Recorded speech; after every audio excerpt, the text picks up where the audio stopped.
Donc c'est sûr qu'il y a une partie de mode dans la pédagogie, mais il y a aussi une partie d'invariants et de choses qui n'ont pas changé depuis la création des universités. Moi j'ai une belle gravure du Moyen-Âge où on voit un professeur qui professe du haut de sa chaire face à une assemblée d'étudiants. La seule chose qui a changé, c'est l'invention du micro a permis de parler à beaucoup plus de gens et l'invention du numérique a permis de parler à encore plus de gens et c'est ce qu'on observe actuellement. Et donc il y a des formes de pédagogie très frontales qui existent depuis très longtemps et en même temps, le numérique permet un autre rapport au savoir et donc d'autres manières d'apprendre et donc forcément d'autres manières d'enseigner où on accompagne les étudiants. Ce qu'on observe en fait, c'est que les universités ont connu différentes révolutions au cours de leur histoire depuis le Moyen-Âge. L'une des plus importantes, ça a été celle liée aux Lumières au XIXe siècle. Et à ce moment-là, on a voulu réinventer les manières d'apprendre, d'enseigner et de faire de la recherche. Et l'université devait être un lieu où on est libre d'apprendre, libre d'enseigner, libre de faire de la recherche. Et simplement, ce n'est pas forcément rentré dans la pratique de toutes les universités, dans toutes les disciplines. Par contre, aujourd'hui, sur Internet, on est libre d'apprendre, libre d'enseigner, libre de faire de la recherche. Par contre, on n'a pas ce qu'on trouve dans une université, qui est des mentors, des gens qui ont plus d'expérience et qui peuvent accompagner, et dont le métier est d'accompagner les étudiants. Et Humboldt, qui avait créé les universités modernes au XIXe siècle, qui voulait donc cette liberté d'apprendre, d'enseigner, de faire de la recherche, disait que l'enseignant ne devait pas simplement délivrer un message, mais il devait accompagner le projet d'un étudiant. Et donc je pense qu'aujourd'hui, c'est plus encore que jamais le moment de réaliser cette utopie auquel Humboldt aspirait à l'époque. Alors le numérique peut contribuer à ça de différentes manières, parce qu'il peut permettre à l'enseignant de ne pas être uniquement dans le rôle de « je vous amène l'information », puisque l'information peut venir de multiples manières aujourd'hui.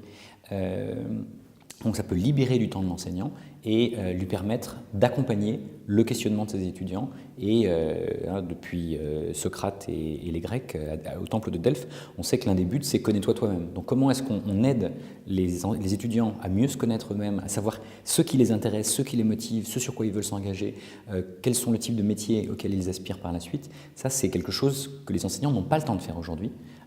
Sauf dans quelques universités avec un très fort taux d'encadrement, mais on voit que le numérique peut permettre de décharger l'enseignant d'une partie de ses missions traditionnelles pour l'aider à accomplir des missions qui, à mon avis, ont plus de valeur ajoutée. Alors, en fait, il y a différents types de MOOC et différents types de jeux sérieux.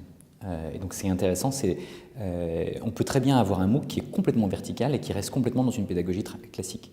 Même un jeu sérieux peut être très fermé et on est forcé de passer exactement sous les mêmes fourches codines et on n'a fait que gamifier un petit peu un enseignement traditionnel avec tout un tas de quiz où on gagne des points et on gagne des badges en apprenant, mais en apprenant des choses d'une manière vraiment traditionnelle.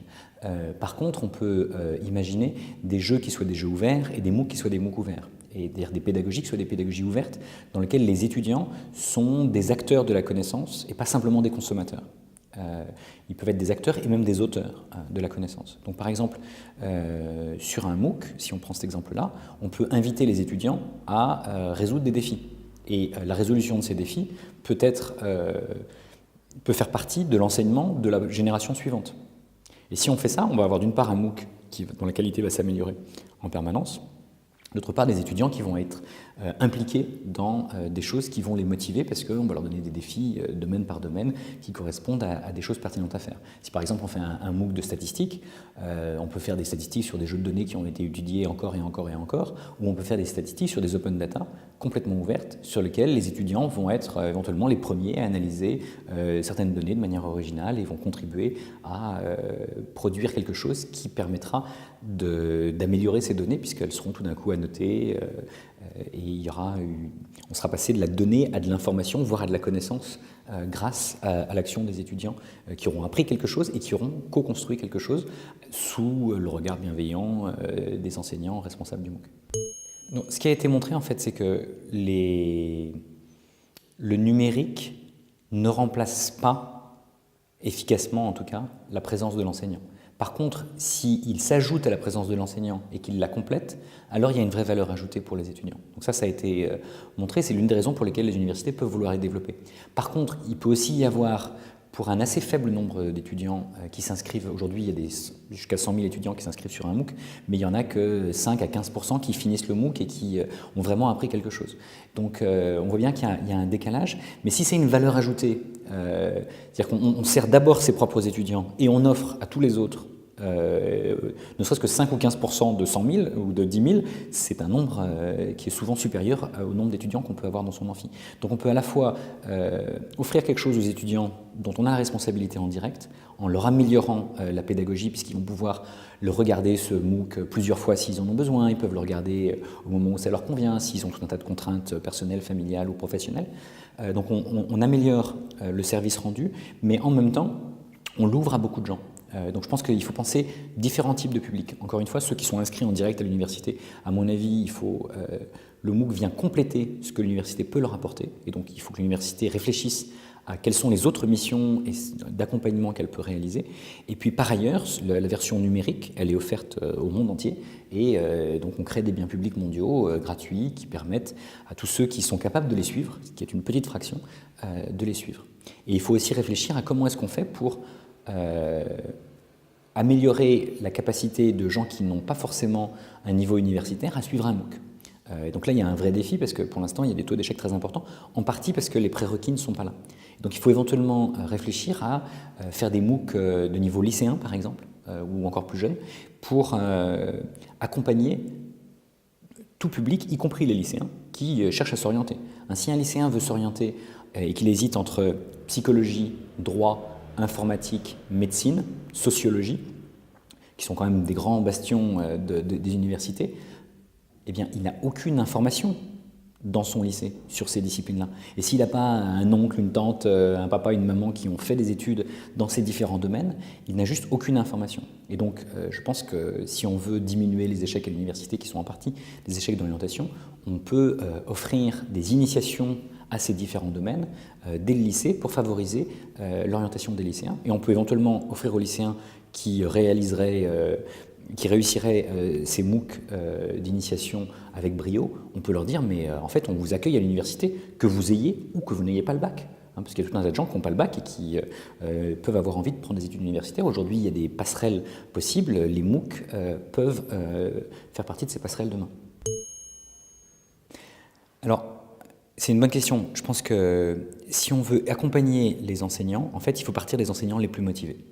Et ce qu'il faut, c'est permettre à ceux qui sont les plus motivés d'avoir les moyens de démontrer que leur engagement paye en termes de pédagogie, mais aussi en termes de carrière et en termes de recherche. Parce qu'on peut enseigner par la recherche, mais enseigner par la recherche à l'heure du numérique, ça suppose de repenser sa recherche et de repenser son enseignement. Et donc je pense qu'il y a 400 postes qui vont être mis à disposition dans le cadre de FUN. Ce qui est intéressant, c'est de les offrir à des enseignants ou des chercheurs ou même des gens qui viennent d'autres domaines, ça peut être de l'étranger, du privé, du CNRS, etc.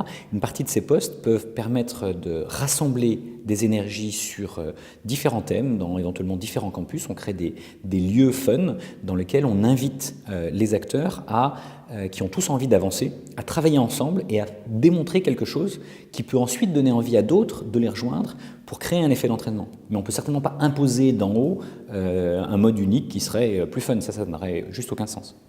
Donc fun, à mon avis, ça doit être une culture du oui. C'est-à-dire une culture de si un enseignant veut faire quelque chose de différent, il a la possibilité de le faire. Si un étudiant veut suivre les cours différemment, eh bien, il suit une licence de physique, mais il va remplacer une partie de ses modules en présentiel par des ECTS qu'il va prendre sur une plateforme numérique.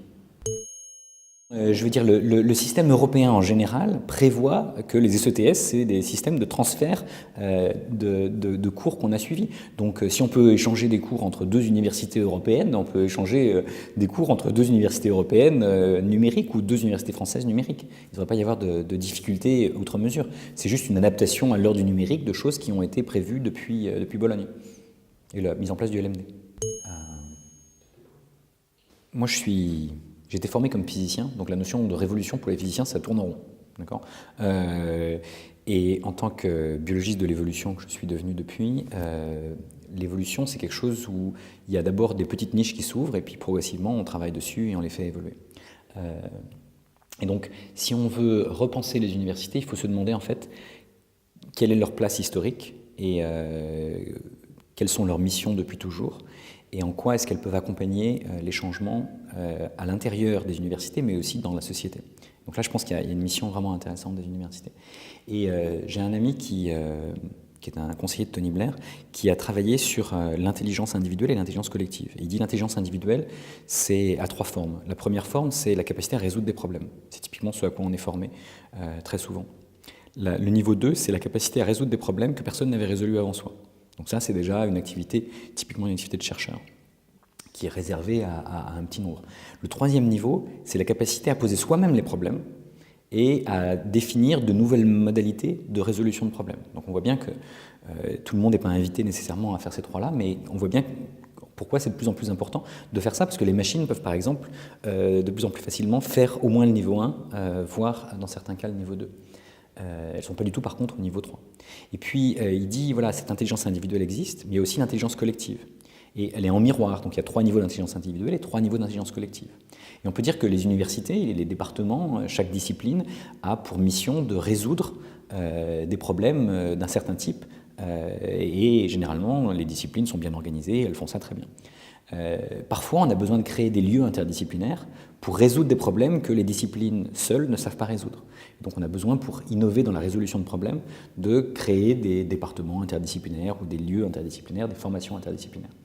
Mais le 3e niveau, qui est comment est-ce qu'on redéfinit les problèmes, comment on redéfinit ses missions, comment on redéfinit la manière dont on résout les problèmes collectivement, en fait, malheureusement, on n'a pas vraiment de lieu dans lesquels on peut faire ce genre de choses. Donc c'est ça, je pense, qui, si on veut réinventer les universités, on a besoin de se poser cette question sur comment est-ce que, c'est quoi les problèmes auxquels les universités doivent faire face, auxquels la société doit faire face, et en quoi est-ce que, en se réinventant, en se réorganisant, on peut plus facilement résoudre ces problèmes.